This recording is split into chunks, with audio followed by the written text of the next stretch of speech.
The opening scene features a couple named Will and Sam who are expecting their first child. However, there is a problem. They aren't married yet. As a result, Will must seek permission from her parents, particularly her strict father Tom, who harbors disapproval for reasons unknown. Sam advises Will to go easy on her father and not to bring up the particular boat incident when Will put barnacles on his balls and called himself the captain. I'm not that funny. Following this, he travels from Seattle to Chicago to meet her parents. As Will arrives at his destination, Sam's mother Paula welcomes him inside. Things get awkward as soon as he meets Tom, who treats him quite coldly. Here, we learn that Tom is a retired soldier who served in the armed forces for more than 30 years. Later, at dinner, they discuss helping Will and Sam on purchasing a house, but Tom is also concerned about protecting his money in case the two break up. He believes that Will influenced his daughter to move away from her parents. Hearing this, Will gets angry and reveals that it was actually Sam's idea to relocate. He also discloses that it's specifically because she doesn't want her father breathing down her neck all the time.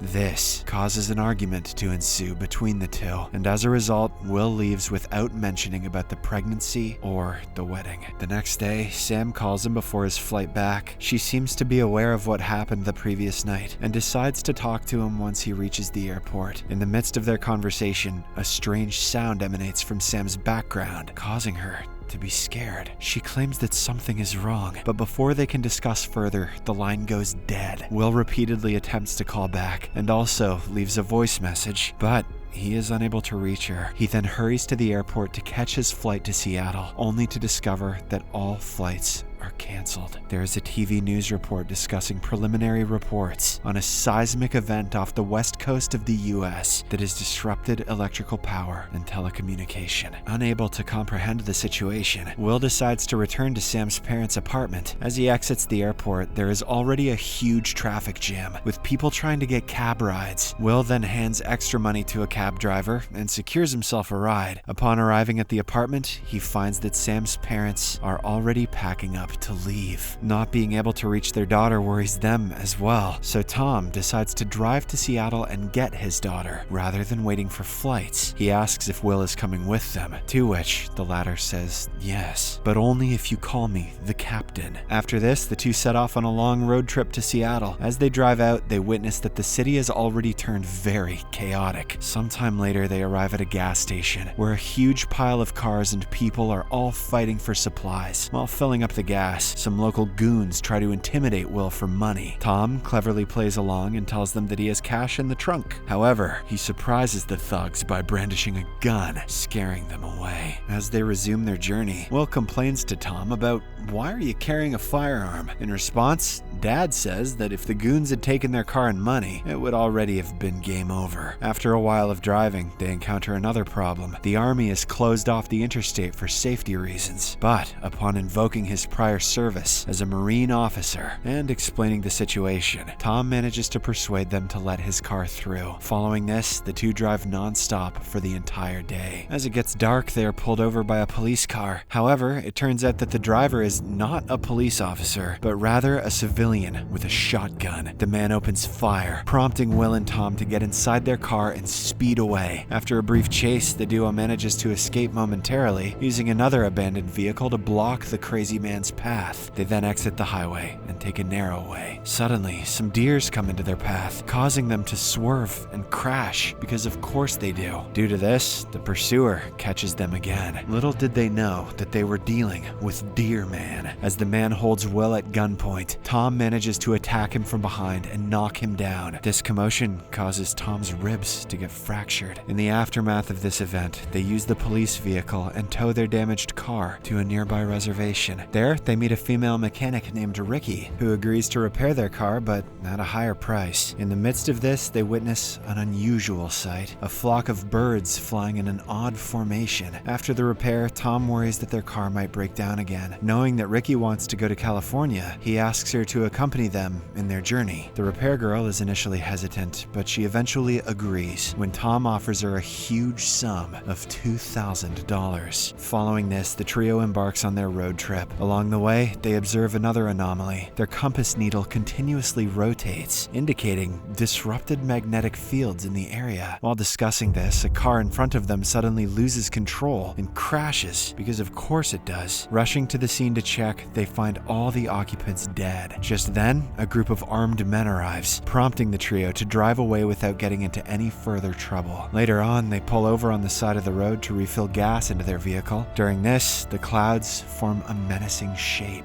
and the weather starts getting worse. Soon after, a storm of lightning and rain ensues, compelling them to seek shelter under a bridge until it stops. As the days pass by, things only get more and more intense. The temperature rises, prompting Will to increase the AC in the car. At one point, they decide to pull over at an abandoned water park in search of some supplies. Ricky, who is excited to see a pool, jumps in, expecting cool water. However, the temperature rise has warmed the water, as though the devil himself took a pee in there. The two guys laugh at her action and then proceed to scavenge some supplies before resuming their journey. As the evening dawns, they notice that the fields on the side of the road have caught fire. Despite this, they continue to drive forward. Soon after, they are stopped by a woman who pleads for help, claiming that she has a flat tire. The trio, in a generous gesture, steps out of their car to help her, but much to their shock, but not mine, it turns out to be a trap as a group of armed men surround them. They hold the three of them at gunpoint and steal all of their gasoline reserves. Will requests them to leave them with just one gas can, but his pleas fall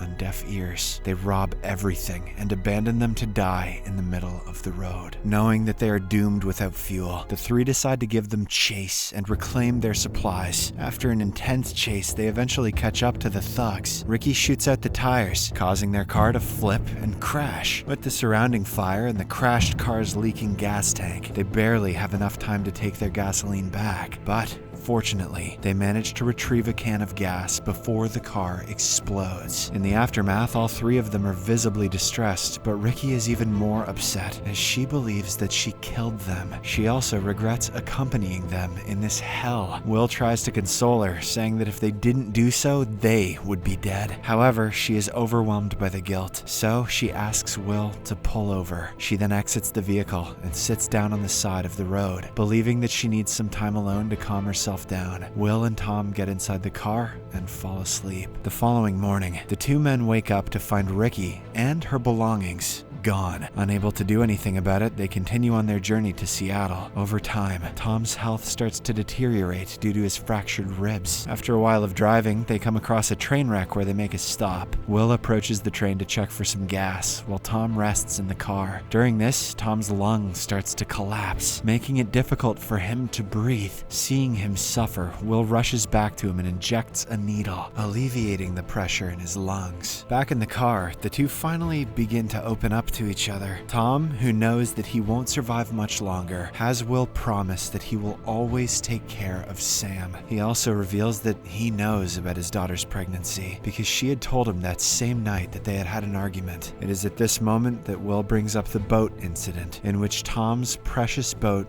got wrecked, all because Will put barnacles on his balls. Will finally discloses that it was Sam who was riding it in an inebriated state. Hearing this, Tom believes that Will is a good man and he will be a good father as well. After a while, the two come across a bridge where they are stopped by a gang of armed men on motorcycles. Will tries to explain the situation to them, but he can sense that they won't let them go. In a swift action, he reverses the car as the motorcycles follow them. Tom grabs a pistol and blows up an abandoned truck, allowing them to evade the gang. But tragically, Tom succumbs to his wounds in the process. Although saddened, Will continues driving until the car breaks down. Not wanting to leave Tom's body to rot, Will douses gasoline all over the vehicle and burns it down. He then continues the rest of his journey on foot. It's the 5th day of the journey. Will is walking along a desolate road when he notices a Jeep approaching from behind. He signals for a lift and the vehicle stops. A man walks out of the vehicle and agrees to help him. Since he has his wife and a little daughter inside the Jeep, the man asks Will to hand over his firearm. Following this, Will leads them to his estranged father's empty house in Idaho, where they all take some rest. Here, Will strikes a deal with them. He gets their vehicle in exchange for them staying at his father's house for 3 weeks. weeks. The man agrees to the deal, and as a result, Will gets back to his seemingly never-ending journey. As he gets closer to Seattle, he sees that the city is almost completely destroyed. The mystery thickens as Will reaches 30 miles outside of town, where he notices dead victims buried in their cars under a thick layer of ash. Upon entering the city, the environment is even more ravaged with debris and bodies littered everywhere. He finally reaches Sam's apartment, only to discover that the entire half of the building is gone. Just then, he sees a note that reads, "Come find me," and there's an address as well. Without delay, he drives towards the specified location using a paper map. If Will were 30 or younger and didn't have Google Maps, he'd be completely boned. Shortly after, Will arrives at a cabin where he's greeted by a man firing at him. He is a former neighbor from their apartment building named Jeremiah. Just then, Sam runs out of the cabin and the couple finally have an emotional reunion. Jeremiah, who has been staying with Sam and helping her, seems to have developed feelings for her. Hence,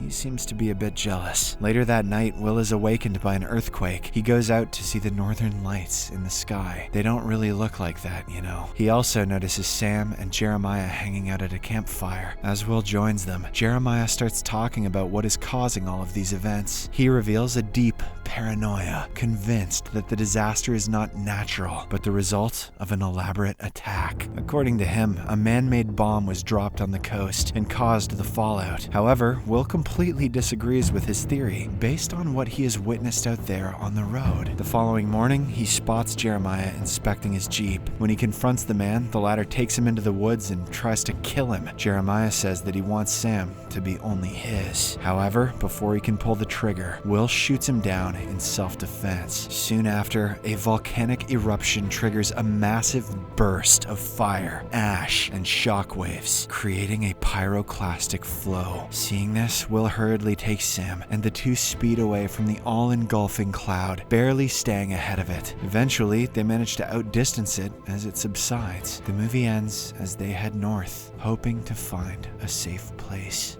Subscribe for more videos like this, turn on notifications, and leave a like to help the channel out. Thank you for watching.